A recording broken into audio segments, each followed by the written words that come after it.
বৃষ্টির দিনে খিচুড়ি খেতে সবারই পছন্দ, তাও যদি হয় আবার ভুনা খিচুড়ি। আসসালামু আলাইকুম, কেমন আছেন সবাই? আমি প্রথমে খিচুড়ি রান্নার জন্য কিছু মসুরির ডাল আর চাল পরিষ্কার করে পানি ঝরিয়ে নিয়েছি। আর এদিকে খিচুড়ি রান্না করার জন্য যাবতীয় যা যা মশলা লাগবে সবগুলাই কেটে পরিষ্কার করে নিয়েছি। যেহেতু আজ সকাল থেকে অনেক বৃষ্টি হচ্ছে, তাই ভাবলাম আজ খিচুড়ি রান্না করি। আর যেহেতু আমার ফ্রিজে অল্প পরিমাণে কিছু চর্বি ছিল, তাই ভাবলাম খিচুড়ি বেস্ট হবে রান্না করার জন্য। কারণ আমার খিচুড়ি চর্বি দিয়ে রান্না করতে এবং খেতে অনেক বেশি পছন্দের, অনেক মজা লাগে। যেহেতু এটা ভুনা খিচুড়ি হবে তাহলে তো আর কথাই নেই। তাই প্রথমে আমি চর্বিগুলো তেলের ভিতরে ভেজে নিচ্ছিলাম, কারণ ভেজে নিলে এর কাঁচা ভাবটা থাকে না। আর এটা ভেজে নেওয়ার পরে কিছু আস্ত জিরা আমি ফোড়নে দিয়ে দিই, কারণ আস্ত জিরা ফোড়নে দিলে স্বাদটা অনেকাংশেই বেড়ে যাবে।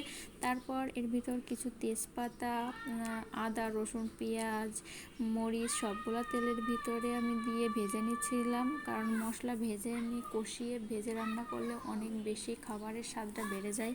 তারপর এর ভিতর গুঁড়ামরিচ,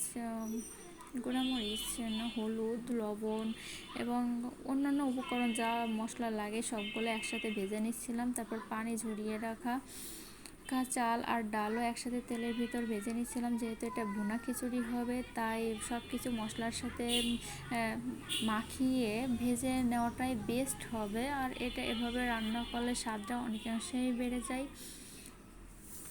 তাই আমি এটা সব কিছু একসাথে ভেজে নিতে থাকি। যেহেতু এটা আমি রাইস কুকারে রান্না করব, তাই অন্য একটা পাতিলে ভেজে নিচ্ছিলাম। তারপর ভেজে নেওয়ার পর রাইস কুকারের পাতিলে ভাজা চাল, ডাল এবং মশলাগুলো ঢেলে দিই। আর কড়াইয়ে ওদিকে পানি গরম করতে দিই, কারণ ওখানে আমি যাবতীয় মশলাগুলো ভেজে নিয়েছি আর কিছু তেল মশলা লেগে আছে, তাই একসাথে দুই কাজই হয়ে যাবে। তারপর পানি গরম করা শেষে এটা পাতিলে ঢেলে নিই। যথেষ্ট পরিমাণ সহকারে নিতে হবে, কারণ এটা আপনি রাইস কুকারে রান্না করবেন তাই। আর রাইস কুকারে দিয়ে কারেন্টে দিয়ে দিলে এটা ওর কাজ কমপ্লিট হয়ে যাবে, আর কোনো হাতই দেওয়া লাগবে না। কারণ আমার কাছে মনে হয় রাইস কুকারে খিচুড়ি রান্না করলে বেশি মজা লাগে। আর এদিকে রান্নাও কমপ্লিট, দেখেন দেখতে মাশাআল্লাহ কত সুন্দর হয়েছে।